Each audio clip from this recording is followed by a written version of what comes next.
आदमी कोई बड़ी तलाश में लगा हुआ है, बड़ी प्यास में लगा हुआ है। पानी पीने से प्यास नहीं बुझ रही है, भोजन करने से भूख नहीं मिट रही है, और कुछ चाहिए। आखिर क्या प्यास है, क्या भूख है, किस चीज की तलाश है? लोगों ने उसे ईश्वर कहा है कि हर आदमी ईश्वर को ढूंढ रहा है। कोई अल्लाह ताला और खुदा के नाम पर अजान लगा रहा है, नमाज अदा कर रहा है मस्जिद के अंदर। कोई चर्च में उसे प्रेयर करके पुकार रहा है, रो रहा है। कोई गुरुद्वारा में शबद कीर्तन और अरदास करके उनसे दीदार करने की जुगत लगा रहा है, दर्शन का कोई अभिलाषा है। वो कोई है, ईश्वर नाम दिया गया है। उसे ही परमात्मा और परमेश्वर कहा जाता है, ईश्वर और अल्लाह कहा जाता है, लॉर्ड और गॉड कहा जाता है। ये ईश्वर क्या है? ये ईश्वर कौन है? ईश्वर कहाँ बैठा हुआ है? अभी विचार करिए, आप तलाश करिए, खुद से पूछिए। सारे वेद शास्त्र, 18 महापुराण और जो भी धर्म ग्रंथ हैं, जिंदावेस्ता, बाइबिल वगैरह वगैरह, उन सब में उसी तथा कथित ईश्वर की चर्चा है। कोई है सुप्रीम पावर, कोई इस जगत को चला रहा है, कोई सिस्टम है जो सूरज उगाता है, चांद को रात में निकालता है, नदियों में पानी बहाता है, पहाड़ को खूबसूरत बनाता है, समंदर में उत्ताल तरंगे लाता है। कोई तो है जो ये सब कर रहा है, दिन रात हो रहा है। और सारा कुछ ये इतना खूबसूरत धरती तल जहां हम सब जीवित हैं, वहां इतना बढ़िया उत्सव और महोत्सव कैसे चल रहा है? सुबह सवेरे आप उठते हैं, कोयल गीत गा रहा है, कुत्ते एकदम जो भौंकते हैं दोपहर के होते होते तक, सवेरे एक आवाज तक नहीं निकालते और एक दूसरे पर ऐसे चढ़ते हैं, एक दूसरे के गर्दन काटते हैं कि आवाज तक नहीं आती। एकदम मौन व्यायाम करते हैं। वही कुत्ते। हिरन जंगलों में दौड़ रहे हैं, कुलांचे भर रहे हैं। तितलियां फूलों में पराग ले रही हैं, कमल फूल खिल रहे हैं, गुलाब खिल रहे हैं, रात रानी विदा हो रही है। जहां देखें वहां एक उत्सव और महोत्सव चल रहा है। ये कौन चला रहा है? लोग कहते हैं कोई तो है, कोई तो पावर है, कोई तो शक्ति है, कोई भगवान है, कोई अल्लाह है, कोई गॉड है, कोई सुप्रीम पावर है। आज इसी ईश्वर की तलाश करते हैं। वो ईश्वर आखिर कहाँ है? लोग जप करते हैं, तप करते हैं, हिमालय की कंदराओं में जाकर नंगे खड़े हैं, बर्फ जम जाते हैं हठ योगियों के। लेकिन क्या उन्हें आज तक कोई ईश्वर मिला? किसी ध्रुव को, किसी प्रहलाद को? कौन तपस्या कर रहा है? कौन पुकार रहा है मंदिरों के अंदर, घंटी बजा रहा है, अगरबत्ती जला रहा है? ये देवियां सब सुबह सवेरे नहा के पहुंच जाती हैं, चंदन तिलक करती हैं, फूल माला से सजा देती हैं मंदिरों को, घंटा घड़ियाल बजाती हैं और सुगंधित द्रव्यों से मंदिर को महका देती है। लेकिन आज भी 16 साल से ये कर रही हैं व्रत साधना उपवास निरंतर, मगर अब 70 80 90 साल की हो गई हैं, आज तक कोई भगवान दीदार नहीं दिया, दर्शन नहीं दिया। यही मुसलमान लगातार 5 बार नमाज अदा कर रहे हैं मस्जिद के अंदर और चिल्ला रहे हैं, कंकड़ पत्थर जोरी के मस्जिद लिया चुनाए, ता चढ़ मुल्ला बांग दे, क्या बहिरा हुआ खुदाए, कबीरा बहिरा हुआ खुदाए। सवाल करते हैं कबीर साहब आज से 600 बरस पहले काशी नगरी में, धर्म की नगरी, सांस्कृतिक राजधानी, आर्थिक राजधानी उस वक्त की, गंगा के रास्ते पूरे समंदर से दुनिया भर में लेन देन चलता था, व्यापार चलता था। उस नगरी में जो शिव की नगरी कही जाती है, त्रिशूल के नोक पर बसी है कही जाती है, उस नगरी में साहेब मुल्ला मौलवियों को और पंडित पुरोहितों को ललकार रहे हैं। क्या कहते हैं? पाहन पूजे हरि मिले, तो मैं पूजूं पहाड़, याते तो चाकी भली, पीस खाए संसार, कबीरा पीस खाए संसार। तुम कहते हो कि पत्थर पूजने से भगवान मिलता है, पाहन पूजे हरि मिले, तो फिर ऐसा संभव है कि पत्थर पूजने से, जैसे कि मंदिरों के अंदर पत्थर की ही मूर्तियां होती है, कहीं सीमेंट की हो सकती है, कहीं अष्ट धातु की हो सकती हैं, कहीं कागज पर तस्वीर भी हो सकती है, प्लास्टिक कोटेड तस्वीर आ रही है, रेक्सिन की तस्वीर आ रही है, बढ़िया से बढ़िया आजकल एआई के जरिए तस्वीर निकाली जा रही है। मगर ये सारी तस्वीरें राजा रवि वर्मा ने बनाया था। उनकी कोई एक मित्र रही है महिला, बड़ी खूबसूरत थी, उन्हीं को उन्होंने डिजाइन शुरू किया। और आपकी सारी देवियां हिंदुओं की राजा रवि वर्मा की कृति है।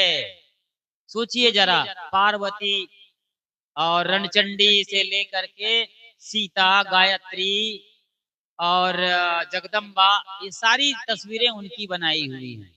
तो पाहन पूजे हरि मिले, फिर मैं पहाड़ की पूजा करूंगा? यदि पत्थर पूजने से ही यदि भगवान मिलते हैं, तो क्यों ना पहाड़ को पूजा जाए। देखो, भगवान पूजने से सदगुरु कबीर साहब इनकार नहीं कर रहे हैं, कोई खिलाफत आंदोलन नहीं चला रहे हैं हिंदुओं के खिलाफ कि आप मूर्ति पूजा कर रहे हो, कुछ नहीं बोल रहे हैं। यदि ऐसा है तो मैं भी पहाड़ को पूजता हूँ, मगर ऐसा कहीं दिखता नहीं है। इससे तो बेहतर है याते तो चाकी भली, पीस खाए संसार।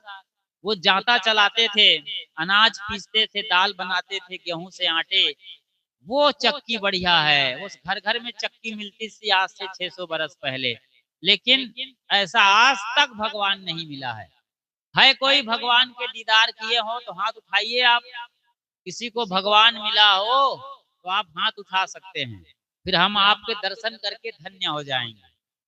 यही बात मुल्लों को फटकारा साहब ने कि तुम लाउड स्पीकर लगा के चिल्ला रहे हो टावर पर चढ़कर, मगर आज तक खुदा नहीं मिला है। क्या खुदा बहरा है जो सुनता नहीं और तुम चिल्लाए चले जा रहे हो? साहब तो कहते हैं कि तुम लोग खुद बहरे हो, गर्दन काट रहे हो गाय, भेड़, बकरिया, ऊंट, दुम्मा, मछली, मुर्गी मार रहे हो, और तुम्हें उनका दर्द सुनाई नहीं देता, चीख पुकार तड़फन? तो बहरे तुम हो कि खुदा है? और कहते हो बिस्मिल्लाह रहमाने रहीम, वो निहायत रहम दिल वाला जो बिस्मिल्लाह है, खुदा है, अल्लाह ताला है, उनके नाम से हम ये हलाल कर रहे हैं। बताइए, ये हराम है कि हलाल है मुर्गी, बकरा और जीव जंतुओं को मारना? लेकिन आज धर्म के नाम पर इस दुनिया में चल रहा है। तलाश ईश्वर की है, तलाश खुदा की है, गॉड की है, लेकिन सारा बकवास निरीह और मुक्त प्राणियों के साथ किया जा रहा है। ये बहुत बड़ा अपराध है। ये ऐसा अपराध है जो सब पापों का बाप है। किसी प्राणी को मारना, फिर अभी साध्वी साहब हमारी बता रही थी किस तरीके से मसाले डालकर लोग खा रहे हैं, और कहते हैं एक चमगादड़ का सूप पीने से, समझ रहे हैं ना, चमगादड़ का सूप पीने से पूरा कोरोना चाइना से दुनिया भर में फैल गया था, और उस वक्त अरबों खरबों की तादाद में लोग मारे जा रहे थे। हर देश की सरकार नाली और गड्ढा खोद करके सड़क किनारे लोगों को क्रेन और बुलडोजर से काट रही थी जमीन पर। कोई हिसाब किताब नहीं है, किसी गवर्नमेंट के पास कोई डेटा नहीं है कि कितने अरब खरब लोग मारे गए। एकदम जैसे बरसाती कीड़े मरते हैं लाइट के सामने, उससे भी भयंकर तरीके से लोग मारे जा रहे थे, और कोई भगवान, कोई अल्लाह ताला, कोई गॉड बचाने नहीं आया। न वेटिकन सिटी से पोप पादरी आए कि हम होली वाटर पिलाएंगे, और न अपने ईसाइयों को बचा लेते। ईसाई सबसे ज्यादा मारे गए थे, वेटिकन सिटी के पोप पादरी भी हाथ ढीले कर दिए थे और अपने दबड़े में जाकर घुस गए थे, अपनी जान के लाले पड़े हुए थे वो लोग। ऐसे ही मक्का मदीना से कोई अल्लाह ताला खुदा पैगंबर नहीं आया वो कहे कि हम जमजम का पानी पिलाएंगे और 58 देश के मुसलमानों को बचा लेंगे, कोई नहीं आया।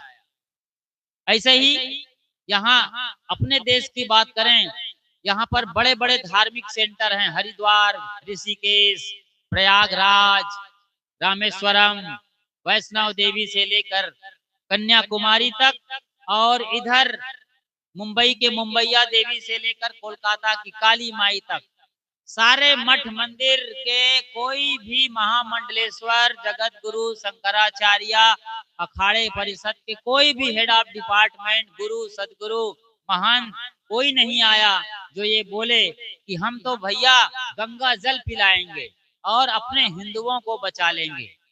मंत्राभिषिक्त गंगा जल, त्र्यंबकम अजामहे, ऐसे ऐसे मंत्र हैं जो बिल्कुल मृत्युंजय मंत्र है। महामृत्युंजय मंत्र का जाप करते हुए गंगा जल को अभिषिक्त करेंगे, मंत्राभिषिक्त, इसे पिलाएंगे और सारा कोरोना भाग जाएगा, हिंदू कोई नहीं मरेगा। कोई आया?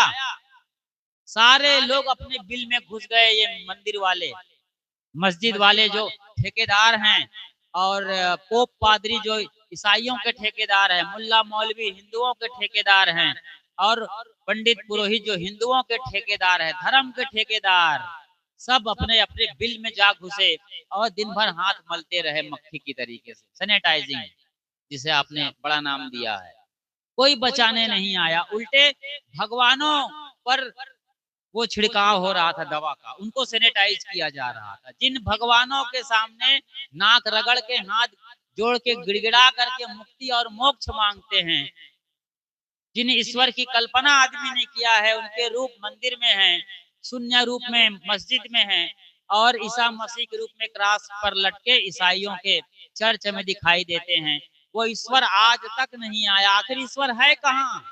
जब कोरोना जैसे भयंकर रोग में महामारी फैली थी, हमने कहा, और सरकार का डेटा भी ये बता रहा है दुनिया भर के, कि अरबों खरबों की तादाद में लोग मारे गए।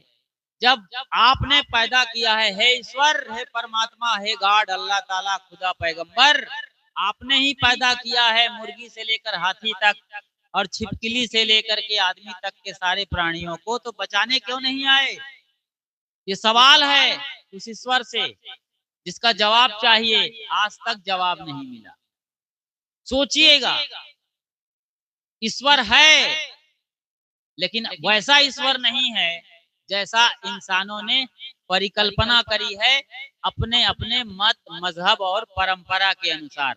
हम ईश्वर नहीं है ये नहीं बोल रहे हैं, ईश्वर तो है, लेकिन उसका अलग ही रंग और रूप है, जो किताबों में लिखा है, धर्म ग्रंथों में लिखा है, जो घंटियों में से आपकी आवाज मालूम पड़ती है, अजान में वो गूंजते हैं, वो नहीं है। प्रेयर में जो पुकारा जाता है वो बिल्कुल दूसरी चीज है। वो आदमी की बनाई हुई लीला है, आदमी का बनाया हुआ भगवान है। यदि आप गधों से बात करें, गधे समझ रहे हैं कि नहीं? कौन कौन है यहाँ बैठे हुए? बोलो जी।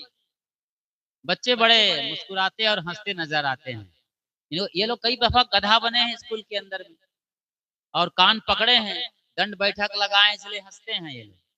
तो गधों से आप बात करिए जो बोझा ढो रहा है, पत्थर ढो रहा है, और कहीं धोबी के पास है तो गट्ठर धो रहा है, उनसे पूछिए आपका भगवान कैसा है, तो वो भगवान आदमी जैसा नहीं बनाएगा। गधा गधा जब भी भगवान बनाएगा तो अपने जैसा बढ़िया कोई हैंडसम गधा तैयार करेगा, कोई लंबा चौड़ा तगड़ा डॉल डील वाला, अच्छा खासा, और वो कहेगा कि ये हमारा भगवान है।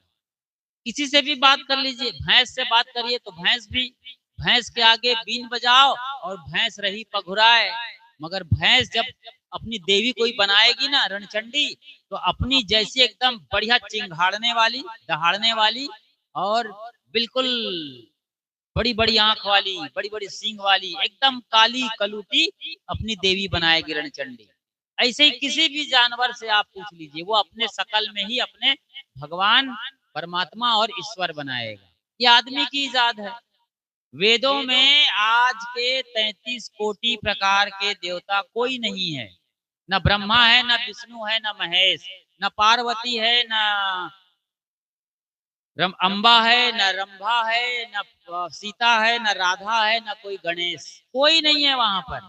वहां पर तो वरुण देव हैं, जल के देवता, क्योंकि हमारे पुरखे प्राकृतिक शक्तियों की पूजा करते थे। वरुण देव हैं, जल के देवता।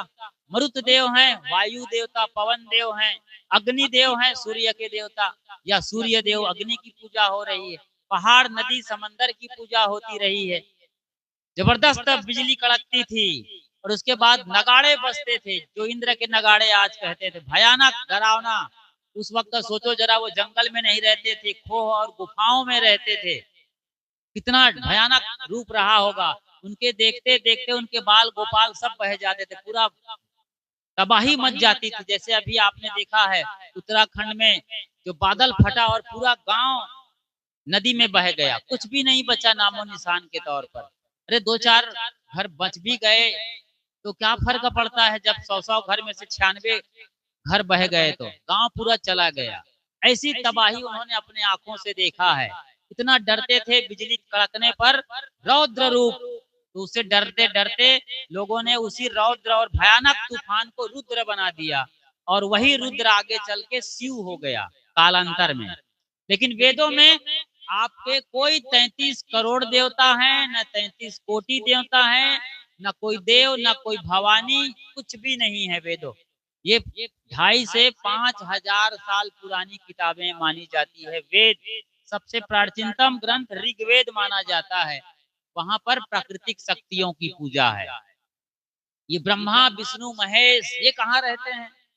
सोचो जरा, आप हमेशा सावन सोमवारी के दौरान, सावन के महीने के शुरुआत में 4-5 सोमवार तक आप लगातार शिव के मंदिर जाते हैं, उसके चिन्ह पर लोटा भर जल डालते हैं, तिलक चंदन करते हैं, अक्षत, रौली, गुलाल, सुपारी, धूप, सब पूजा आरती के और बेल पत्ती चढ़ा करके, कोई बेटा मांग रहा है, कोई बेटी मांग रही है, या कोई बहू को बांझ है तो उसके लिए बच्चा, या फिर बच्चा पढ़ रहा हो तो अच्छे नंबरों से पास हो जाए, नौकरी लग जाए, भैंस भी आए, ये सब चल रहा है इस देश में। तो लगातार मिन्नतें और मन्नतों का दौर जारी रहता है सावन सोमवारी में। शिव जी कहाँ रहते हैं? कहते हैं कैलाश पर्वत में शिव जी रहते हैं। अब एक भगवान के एड्रेस को एड्रेस करते हैं, पकड़ते हैं उनका एड्रेस कहाँ है। सचमुच एक भगवान पकड़ लिया जाएगा, सारे भगवान का आता पता मिल जाएगा। क्योंकि एक चावल चेक किया जाता है हांडी में, चावल पक रहा हो तो एक को मसलोगे कि सारा को मसल दोगे? हलवा बन जाएगा, पेस्ट हो जाएगा, जैसे कोलगेट टूथब्रश का पेस्ट हो जाएगा। कौन खाएगा इसे चावल को? एक चावल चेक किया जाता है। जो सचमुच में अच्छी रसोइया हैं, हमारी माँ बहन बढ़िया गृहिणी है, वो एक चावल चेक करती हैं, सारा हांडा भर का कई करोड़ अरबों खरबों चावल चेक हो जाते हैं। तो एक भगवान को आज चेक कर रहे हैं, भोले भंडारी को। वो कहाँ रहते हैं? आप तो कहते हैं कैलाश पर्वत में, लेकिन कैलाश पर्वत पर तो चीन का कब्जा हो गया है। तिब्बत के रास्ते घुस करके चीन लूट के ले गया है, और त्रिशूल लेके यदि चाइना पर हमला कर दे भोले भंडारी तो क्या फर्क पड़ता है? सारे सिंह सिंह जिंग किंग कुंग कुंग सब भाग जाएंगे। लेकिन ऐसा करता क्यों नहीं है डमरू वाला त्रिशूलधारी?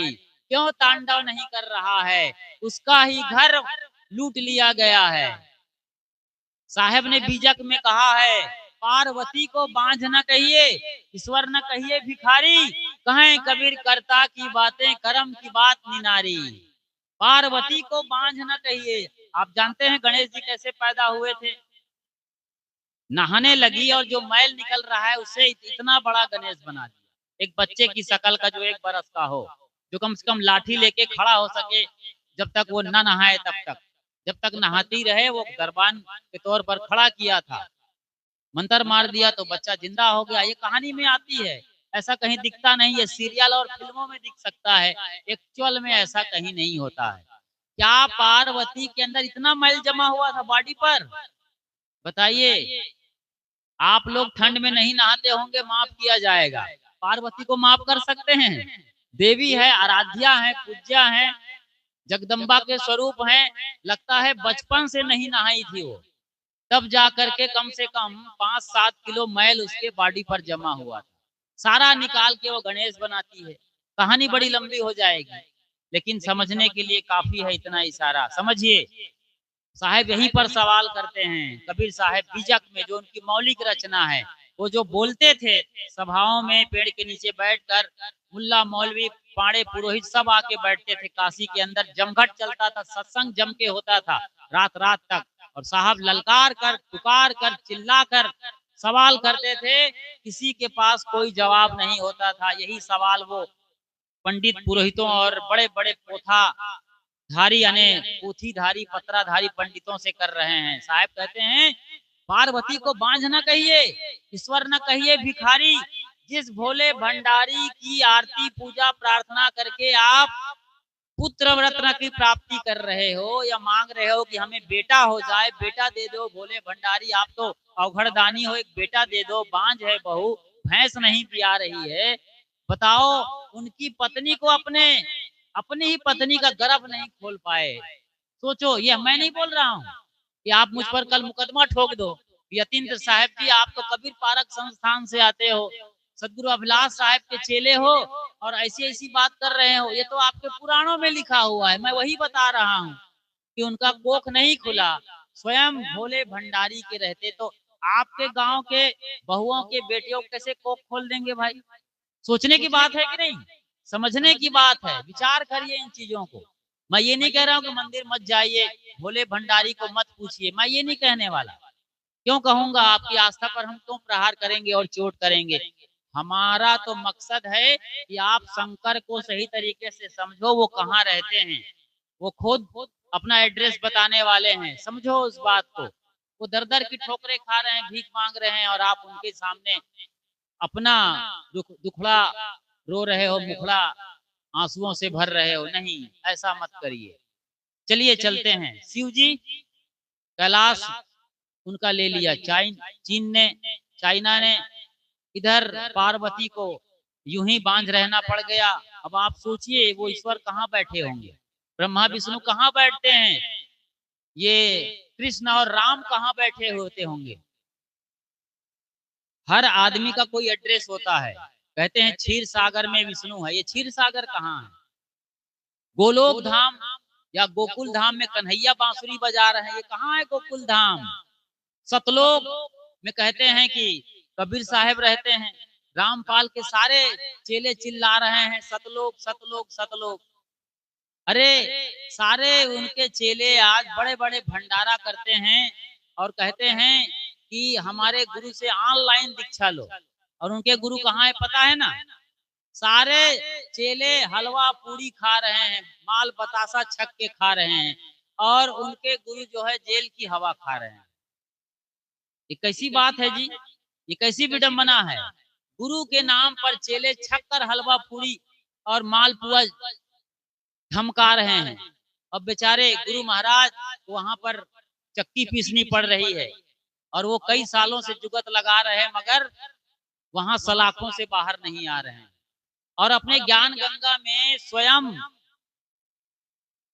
जिनको रामपाल जी महाराज कहते हैं, वो जगत गुरु तत्वदर्शी कहते हैं, उनके सारे शिष्य वो कहते हैं अपनी ज्ञान गंगा किताब में खुद लिखवाए हैं कि 1952 के आसपास इस अमुक एरिया में कोई जन्म लेगा। मतलब नास्त्रेदम की भविष्यवाणी करवाई है। नास्त्रेदम दुनिया के सबसे बड़े भविष्यवक्ता माने जाते हैं, उनका हवाला देते अपने लिए सारा वर्णन किए हैं। और फाइनली वो कहते हैं, इनडायरेक्टली वो कहते हैं कि मैं ही सदगुरु कबीर साहब का वर्तमान कलयुग में अवतार हूँ। उनके चेले ये सब बोल रहे हैं, आराम से आप पूछ सकते हैं।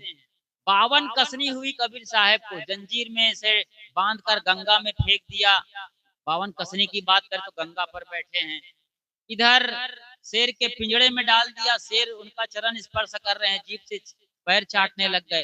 हाथी को शराब पिला करके उनके सामने छोड़ दिया। सभा लगी है, दिल्ली का दरबार, सिकंदर लोदी तखत पर बैठे हैं।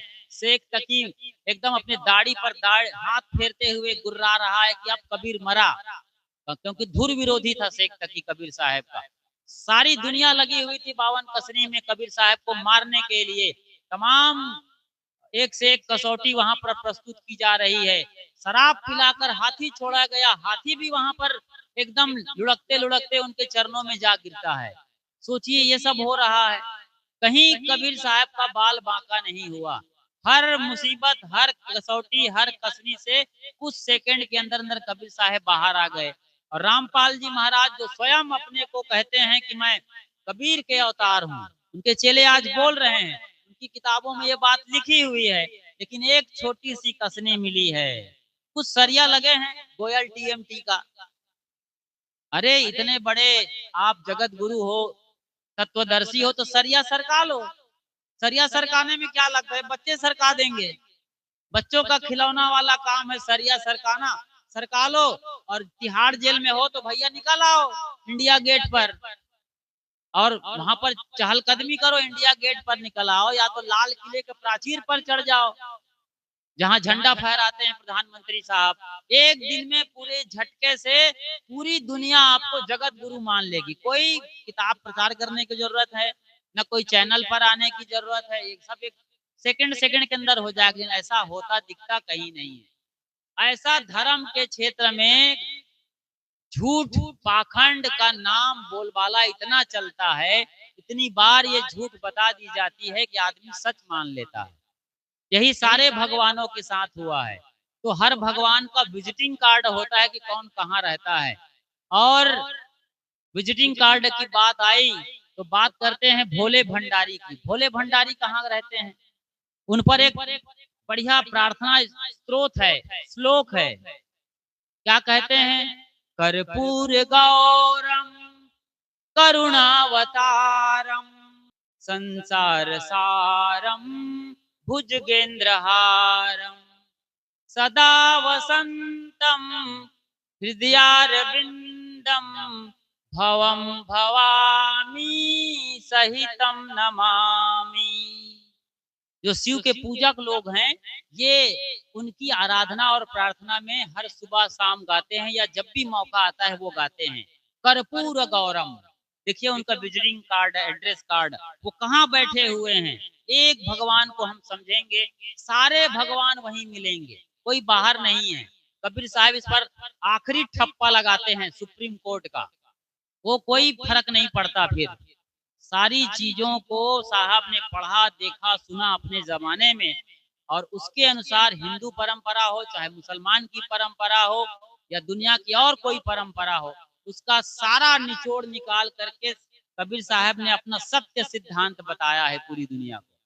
यहाँ पर शिव जी का कह रहे हैं कर्पूर गौरम, वो कर्पूर यानी कपूर की तरीके से एकदम श्वेत वर्णी है, धवल है, उज्जवल गौर वर्ण है, गोरे रंग के हैं, बताया जा रहा है। कर्पूर गौरम करुणावतारम, वो करुणा के अवतार हैं, महान कारुणिक हैं।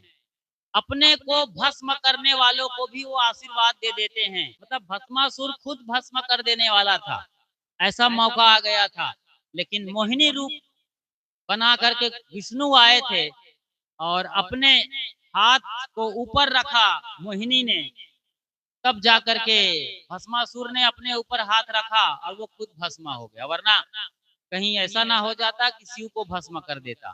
तो इतने मतलब दिलेर करुणावतारम है, महान कारुणिक उन्हें कहा जाता है। जैसे तथागत बुद्ध को करुणा के अवतार कहा जाता है। अभी हम काठमांडू में थे, तो वहां पर जो पशुपतिनाथ का मंदिर है, वो भी भोले शंकर का मंदिर बताया जाता है। हालांकि लोग कई तरह के सवाल करते हैं कि वहां पर पहले तथागत बुद्ध की मूर्तियां रही है। ये जो बौद्धिस्ट होते हैं, अम्बेडकराइज्ड लोग हैं, वो लोग कहते हैं कि तथागत बुद्ध का प्रचार प्रसार हमारे देश के साथ साथ पड़ोसी देश नेपाल में हुआ था, और उस मंदिर और मूर्ति को कन्वर्ट करके अब बना दिया शंकर का। ये सच भी हो सकता है, एक खोजबीन का विषय है।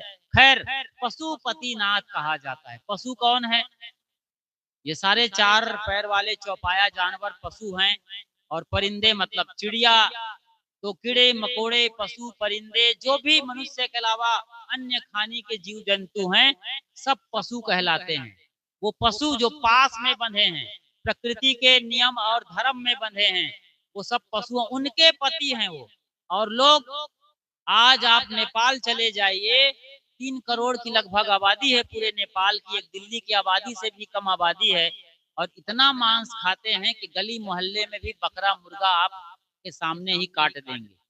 उनके दुकानों के अंदर पूरा साबुत भैंसा और सुअर पका हुआ, उबाला हुआ काट काट के वो बेच रहे हैं। हमने अपनी आंखों से देखा है। ये एकमात्र हिंदू राष्ट्र कहलाने वाले नेपाल की बात है, इतना मांस खाया जाता है। और वहां वो पशुपतिनाथ की पूजा कर रहे हैं। सोचिए, धर्म के नाम पर कैसा प्रोपेगेंडा और एजेंडा चलाते हैं। इधर तो पशुपतिनाथ भोले भंडारी की पूजा कर रहे हैं और उधर घर में आकर के छक करके ये मांस मछली बकरा मुर्गी पाड़ा सब हजम कर रहे हैं। कैसे लोग हैं, भगवान को कैसे धोखा दे रहे हैं और कहते हैं कि हम पर रहम करो, हम पर कृपा करो। संभव होगा ऐसे? कर्पूर गौरम करुणावतारम संसार सारम, सारे संसार का सार है, मूल बताया गया है शिव को। अब शिव क्या है? अब क्या त्रिशूलधारी, गंगा लहरी, डमरू वाले, बाघंबर लपेटने वाले, क्या यही मात्र शिव हैं या शिव का कोई और रूप निकल के आ रहा है? क्या कहते हैं? वो संसार का सार है, भुजगेंद्र हारम, शेष नाग, महानाग को अपने बदन पर जो लौटवाते हैं, गर्दन पर घूम रहे हैं, गले में घूम रहे हैं, मतलब मुसीबतों का सामना कर रहे हैं, वो शिव हैं। और क्या कहते हैं? सदा वसंतम हृदयारविंदम, सदा वसते हैं। आप तो केवल सावन सोमवारी में ही सोमवार को ही पूजा करेंगे, मंगलवार को कोई शिव मंदिर नहीं जाएगा। बताइए, सावन सोमवारी में केवल सोमवार के दिन ही जाएंगे, बाकी और 6 दिन नहीं जाते हैं लोग। जबकि वो सदा वसंतम कह रहे हैं, मैं सदा बसता हूँ। कहाँ बसते हैं? मंदिर विंदम कि केदारनाथ विंदम? सोचो जरा कि ये उज्जैन के मंदिर में बसते हैं। कहाँ 12 ज्योतिर्लिंग माने जाते हैं उनके, वो कहीं नहीं बसते हैं। हृदयारविंदम, हृदय में बसता हूँ कहते हैं। आप समझ में आया भगवान कहाँ ढूंढते हैं आप? कबीर साहब क्यों आप पर नाराज होते थे, या क्यों इंसाफ की बात करते हैं और क्यों ललकारते हैं, क्यों आपको झकझोरते हैं, आंखों में उंगली डालकर क्यों जगाते हैं? जो आपके भीतर है, हृदय में है। अर्जुन को उपदेश करते हुए गीता के अंदर श्री कृष्ण जी महाराज भी कहते हैं, ईश्वर सर्वभूता नाम हृदयेषु अर्जुन तिष्ठति। अर्जुन, हृदय के अंदर ही मैं बैठा हूँ, यह परमात्मा है। केन उपनिषद और नहीं, कठ उपनिषद भी कहता है कि अंगुष्ठ मात्र का है, अंगूठे के बराबर का वो सत्ता है, वो परमात्मा है जो हृदय में बैठा हुआ है। इसका मतलब ये नहीं कि हृदय को आप निकाल के चीर को देखोगे तो वहां परमात्मा निकल आएगा। तो पूरे शरीर में व्याप्त है, सब जगह वही बसता है, जर्रे जर्रे में खुदा है और कण कण में भगवान बताया गया है। इसका भी कोई रूप है तभी ये बोला गया है, इसको आगे समझेंगे हम। अभी शिव जी कहते हैं कि मैं सदैव इसी घट में सबके अंदर, सब प्राणियों के अंदर बैठा हुआ हूँ, सबके हृदय में मैं निवास करता हूँ और अकेले भी नहीं बैठा हूँ। भवम भवामी सहितम नमामि, पार्वती के साथ बैठा हूँ कि तुम कहीं ऐसा ना कि चले जाओ वैष्णव देवी और हम केदारनाथ में इधर अलग बैठे हैं। नहीं, हम सदा एक साथ बैठते हैं, एक ही जगह में जाओ। वो कहाँ है? हृदय गुफा में। हृदय बसे तही राम न जाना, आपू ही बाउर आप सयाना। ये कबीर साहेब बिजक में कहते हैं कि वो हृदय में ही बैठा है परम सत्ता। लेकिन आप बौरहा हो, बाउर हो गए हो, सठिया गए हो, सिर्री पागल हो गए हो, मतलब बाहर ढूंढ रहे हो। कोई काबा में, कोई काशी में, कोई कैलाश में, कोई छुरी में, कोई गंडास में। मोको कहाँ ढूंढे रे बंदे, मैं तो तेरे पास में। पास में कहने का एक तरीका है, शब्दों में इतनी ताकत थोड़ी है सत्य को प्रकट करने के लिए। कोशिश की जाती है, जैसे प्यास लगी हो और चीन में जाकर के क्या बोलोगे तुम? कोई बताएगा? चीन में क्या बोलोगे जी, क्या मांगोगे? वहां पानी कोई नहीं जानता, वाटर भी कोई नहीं जानता, तोय आप नीर जल, क्या बोलेंगे आप? पता नहीं है। भर जाना भरो यहाँ पर 1000 रुपया है। जब प्यास बुझाने की भी औकात आप में नहीं है, तो फिर क्या जीवन जी रहे हो? प्यासे मर रहे हो चाइना में जाकर, जहाँ पर ची पी की मिलेंगे, छीन छांग छुंग मिलेंगे, आंग पुंग पुंग मिलेंगे, तो इनसे आप क्या पूछोगे? कौन है जी? उत्तर किसी के पास है? क्या मांगेंगे आप पानी? अरे प्यास लगती है तो कैसे करते हो? कैसे मांगते हो पानी? याद करो। बस यूं करना पड़ेगा, कुछ नहीं बोलना है। सब लोटा बाल्टी उठा लेंगे, इसको भर देंगे। इसको क्या बोलते हैं? अंजुलि। बस यही करना, यही इशारा है। शब्दों में देखो, शब्द फीके पड़ गए आपके, पानी भी नहीं पीने की औकात है शब्दों के जरिए। इतने कमजोर हैं शब्द, और सारे लोग चाहते हैं कि शब्दों से भगवान की व्याख्या कर दो साहेब। भगवान बताओ कहाँ है, ईश्वर कहाँ बैठा है। दुनिया भर के मंत्र लेके चले आते हैं। कोई कैलाश ढूंढ रहा है, कोई केदारनाथ, कोई अमरनाथ, कोई कहीं भाग रहा है रामेश्वरम, कोई उज्जैन के महाकालेश्वर में भाग रहा है। अरे महाकालेश्वर में पिछले 2-4 महीने पहले मूर्ति ही टूट के गिर गई थी। केदारनाथ में इतना जबरदस्त जलजला आया था, हजारों लोग बह करके कहां से कहां चले गए पता नहीं चला। मैं खुद गया हूँ केदारनाथ में, सब नजारा देख करके आया हूँ। मैं भी 4 धाम घूम के आया हूँ, तब बोल रहा हूँ। अभी वैष्णो देवी पर हुआ बता रही है, ताजा तरीन घटना है। बरसात जब से शुरू हुआ है, पूरे पहाड़ पर ये पहाड़ दरकना, लैंडस्लाइडिंग, भयंकर बादल फटना और लोगों का मरना अभी भी जारी है। सोचो जरा, हमने खूबसूरत पहाड़, जो कुंवारा पहाड़ रहा है, कुंवारी प्रकृति के साथ बलात्कार कर दिया है। वह पूरे जो नदियां बहती हैं उनको रोक करके बांध बना दिया है। बांध के बाजू में बड़े बड़े बस स्टैंड बना दिया लोगों ने। पर्वत चढ़ने उतरने के लिए वहां पर रिजॉर्ट बना दिया, होटल खोल दिया है। पैसे के लिए सरकार और सिस्टम ने उनकी खूबसूरती के साथ बलात्कार किया है। वो पहाड़ पर्वत प्रकृति कभी ये माफ नहीं करेगी। वो जलजला उठाएगी, भूकंप लाएंगे और यूं ही मारते रहेंगे आपको। कोई सिस्टम, कोई सरकार नहीं बचाएगी। आप अपने ही भगवान का इतना बड़ा अत्याचार कर रहे हैं, पाप कर्म कर रहे हैं, कैसे बचेंगे? तो एक दिन का भगवान नहीं है कि आपको सावन के सोमवारी में मिल जाएगा एक लोटा जल, सभी समस्याओं का हल। ये सब कहने में अच्छा लगता है, रियलिटी में, सच्चाई में ऐसा कुछ भी नहीं है। विचार करिए, वो हृदय में बैठे हुए हैं, शक्ति के साथ, ऊर्जा के साथ, वही बैठा हुआ, वही प्रभु बैठा हुआ है। कस्तूरी कुंडल बसे, मृग ढूंढे बनमाही, तैसे घट घट राम है, दुनिया जानत नाही।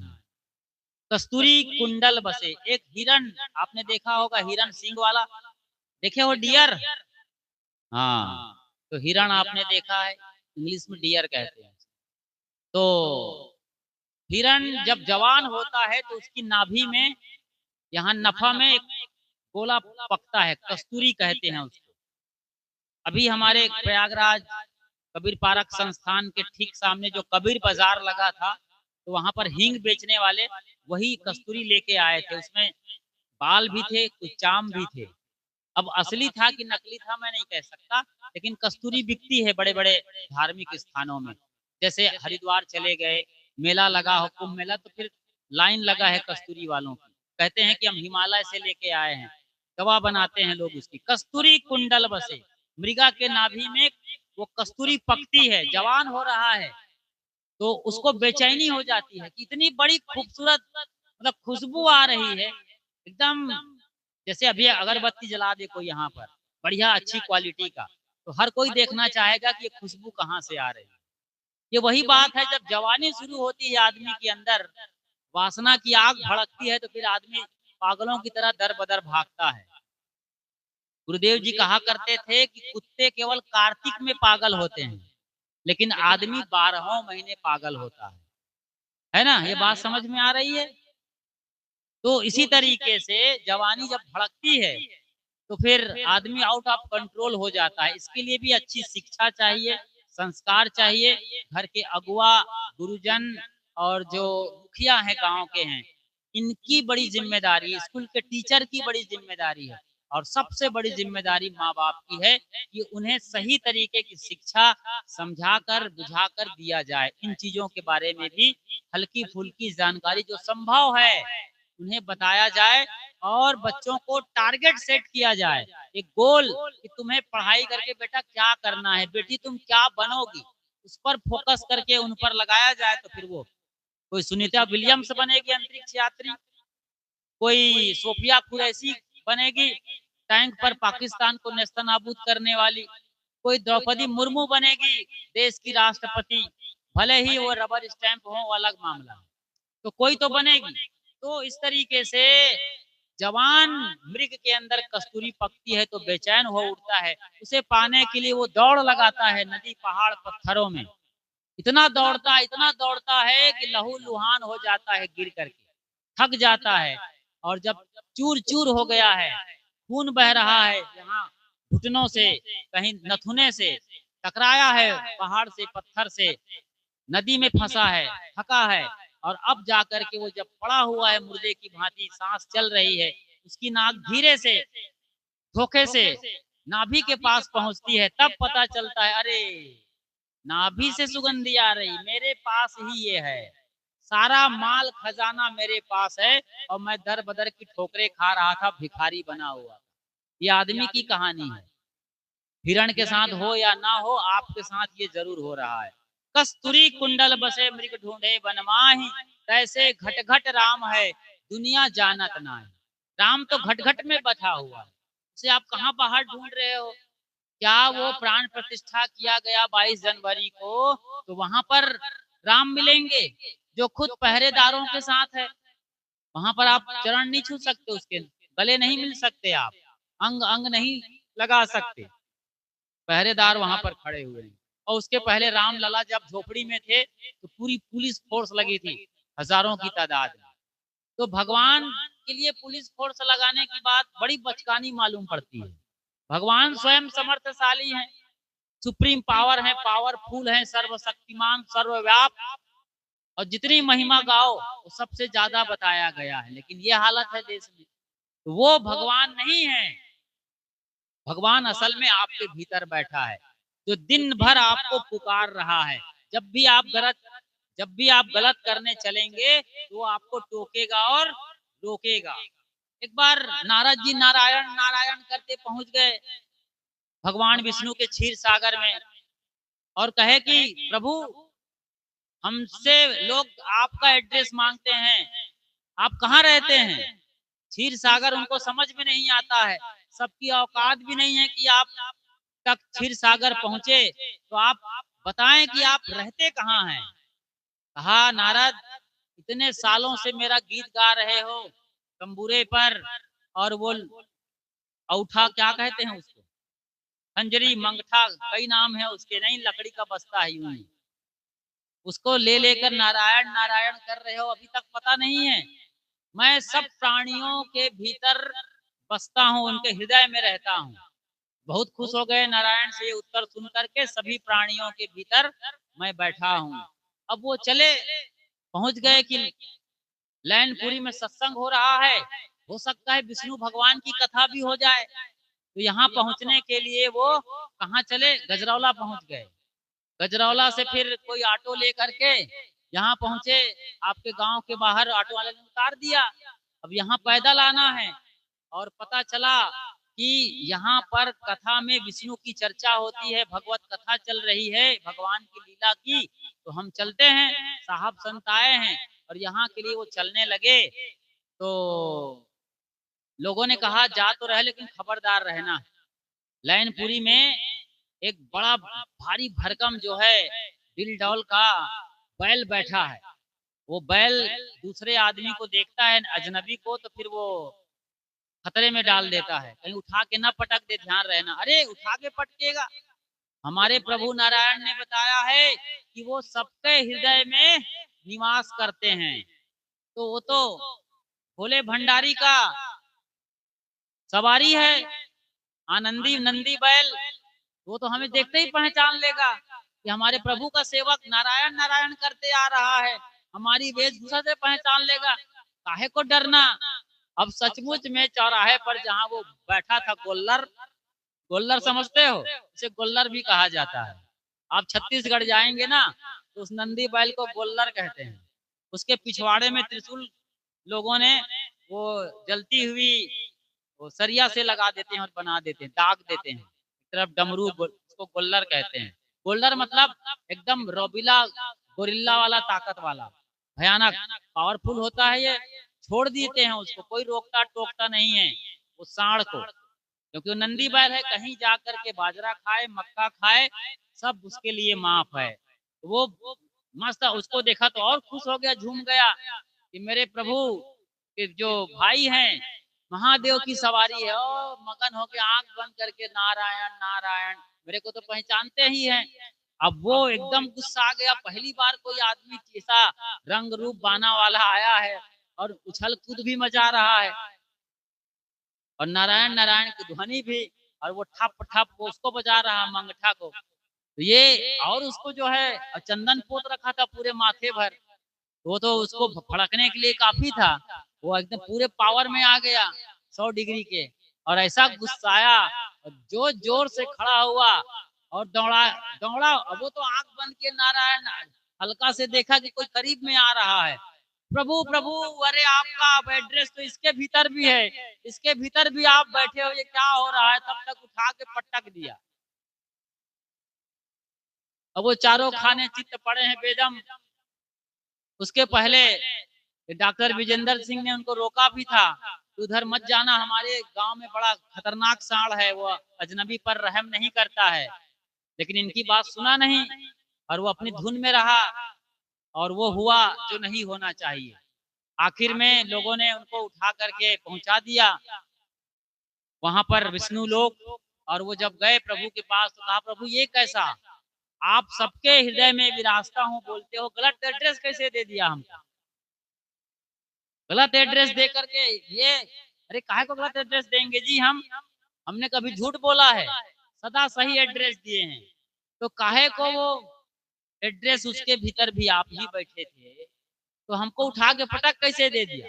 ये 16 हड्डी टूट गई कमर की, पूरा बैंडेज और प्लास्टर चढ़ा हुआ है, ये किसकी निशानी है जब आप उसके अंदर नहीं बैठे थे। उन्होंने कहा कि उसके पहले तो 2-4 लोगों ने रोका था ना चौराहे पर तुमको कि मत जाओ, वो रोकने वाले के भीतर भी तो मैं ही था, डॉक्टर विजेंद्र सिंह, भूतपूर्व प्रधान, उसको चप्पा चप्पे की जानकारी है गांव की। उन्होंने रोका था कि मत जाओ आगे, खतरनाक सांड बैठा हुआ है। उसकी बात क्यों नहीं माने, मैं ही रोक रहा था, लेकिन मेरी बात माने नहीं, इसीलिए तुम्हारी ये हड्डी पसली टूट गई है आज। तो ये है भगवान का होना।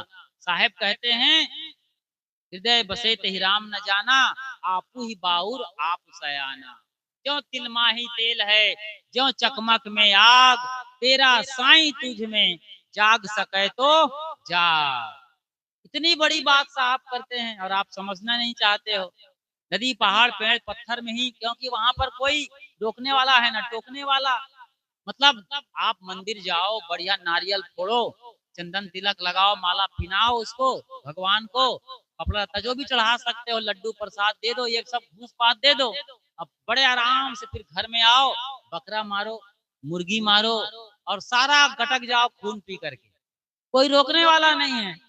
कितना सस्ता सौदा है जी। और गुरु के पास जाओगे तो कहेंगे मच्छर को भी मारना पाप है, तुम मच्छर भी नहीं मार सकते, वहां तुम बकरा मारने का लाइसेंस लेके आते हो। तो कौन ये सौदा नहीं चाहेगा फोकट में वाला सस्ता सौदा, जहाँ मजा भी है मौज भी है, उसको तो तुमने घूस दे दिया है। एक सेठ जी थे, हम गए थे उनके घर पे, गणेश चतुर्थी का सीजन चल रहा था, गणेश जी बैठाए हुए थे कोने में, बच्चे आरती पूजा करते थे, जय गणेश देवा, अंधन को आंख दे तो कोढ़ीन को काया, और जय गणेश देवा। और माता जाकी पार्वती पिता महादेवा, ये धूमधाम से गाया करते थे। एक दिन अगरबत्ती जलाए और कहे प्रभु यहीं विराजे रहिए, और अपने शहर से बिजनौर से पूरा 1 किलो लड्डू मंगवाए थे, चढ़ा दिए।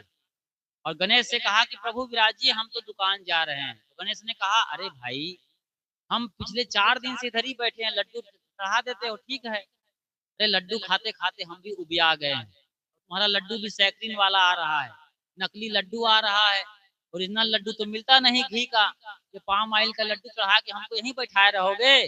अरे पेट बड़ा हो गया, घूमेंगे फिरेंगे वॉकिंग करेंगे भाई, हमारा कोलेस्ट्रोल बढ़ जाएगा तो क्या होगा। कहे प्रभु बैठे रहिए, कहाँ जाएंगे, नहीं मैं तो तुम्हारे दुकान जाऊंगा। जिद पे आ गया गणेश, और हम देख रहे हैं सारा नजारा, कहा मैं तो दुकान जाऊंगा ही। कहे प्रभु मत जाइए वहां पर दुकान में, हम उधर रॉन्ग राइट करते रहते हैं। रॉन्ग राइट करते हो, यहाँ तो बड़े भगत बने हो मेरे सामने, वहां क्या रॉन्ग राइट करते हो। कहे अब क्या करें महाराज, भगवान बिना नंबर 2 का काम किए दुकान चलती नहीं है, तो क्या करते हो। तो कहे हल्दी में पीली मिट्टी मिलाते हैं, और काली मिर्च में पपीते का बीज मिलाते हैं, घी में डालडा मिलाते हैं, डालडा में चर्बी मिलाते हैं, और धनिया के पाउडर में घोड़े की और गधे की लीद मिलाते हैं। समझ रहे हो, धनिया खा के बढ़िया स्वादिष्ट डकार मारने वालों। तुम लोग गधे की हवा लेते हो कि डकार मारते हो, क्या हो रहा है देश में भाई, विचार करो। तो ये मिलावटबाजी का दौर चल रहा है, इतना मिलावट करते हो। हाँ, तो उसी उल्टे पैर निकल गए गणेश जी, इतने मिलावटबाज धोखेबाज भगत हमारे बने हैं। ऐसे ही भगवान जिस दिन जिंदा हो जाएंगे, पूरा हड़ताल शुरू कर देंगे, मंदिर मस्जिद चर्च गिरजे घर द्वार सब जगह गुरुद्वारे में ताले लग जाएंगे। इतने लोग धोखा दे रहे हैं अपने भगवान को। भीतर वाले को कब तक धोखा दोगे जी, बचोगे आप धोखा दे करके। एक लड़की थी छोटी सी, नाम था मुस्कान। आज जल्दी छुट्टी हो गई थी सैटरडे को, घर आ गई थी, और उसके सारे लोग कोई घास काटने निकल गए, मम्मी पापा तो। आज मैं भी जिसके घर में ठहरा हूँ, दोनों बाल गोपाल ठहरे थे, मम्मी पापा घास काटने चले गए थे, यही हालत उनके था। दादा दादी कहीं और चले गए थे, किसी भागवत कथा में दूसरे गांव। तो घर में केवल मुस्कान अकेले बची थी। कोई निमंत्रण देने वाला आया दूसरे गांव से 10 किलोमीटर से, और निमंत्रण दिया कि अगले हफ्ते हमारे गांव में साहेब आएंगे, उनका सत्संग कथा होने वाली है, आप पूरा घर आना। और लड्डू दे दिया, 1 दर्जन का पैकेट, दर्जन भर का लड्डू का डिब्बा दे दिया। मुस्कान ने वो दरवाजा बंद किया जो रोड पर था, उसके अलावा अपने कमरे में गई तो वहां भी एक छिटकनी लगा दी, और बैठ गई खाट पर। मतलब 2-3 गेट बंद करके अपने बेड पर आकर के बैठी, और पैकेट खोलती, उसमें 12 लड्डू निकले। सोचती है हमारे घर में 6 लोग हैं, और 6 लड्डू ज्यादा है, तो क्यों ना 1-2 लड्डू तो खा ही लूंगी मैं।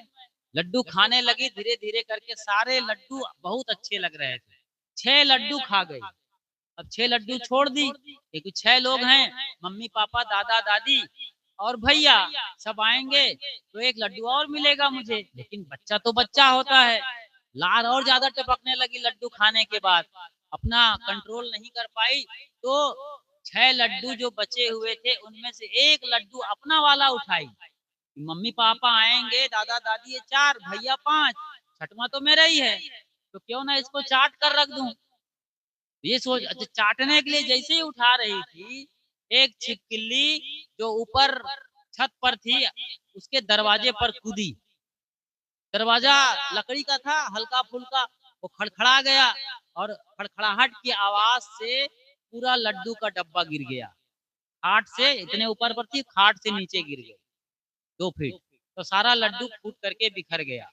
अब आप बताइए, वो 3-4 ताले और सिटकिनी के अंदर थी, संकल के अंदर थी, कोई आया भी नहीं था, सीसीटीवी कैमरा भी नहीं लगा था।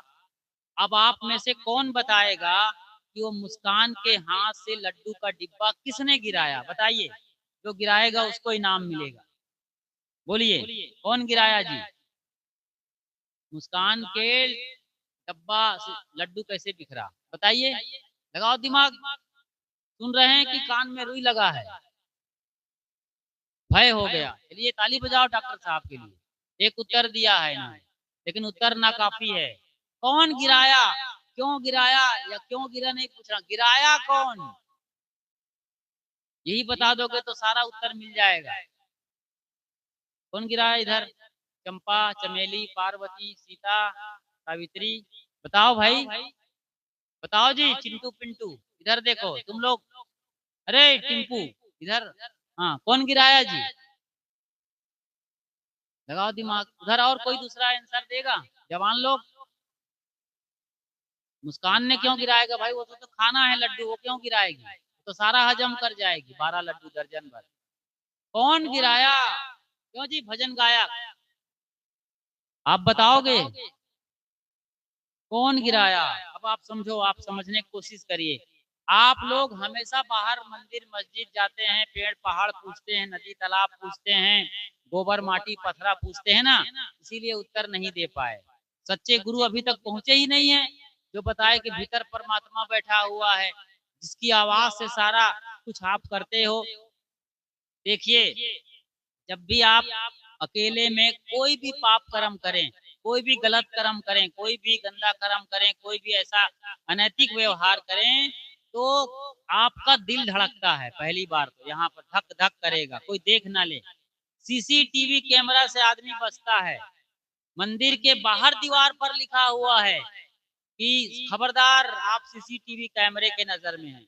कोई नहीं लगता है, कोई नहीं लिखता है कि खबरदार आप भगवान की नजर में है। लिखता है भगवान छोटा पड़ गया है और सीसीटीवी कैमरा बड़ा हो गया है।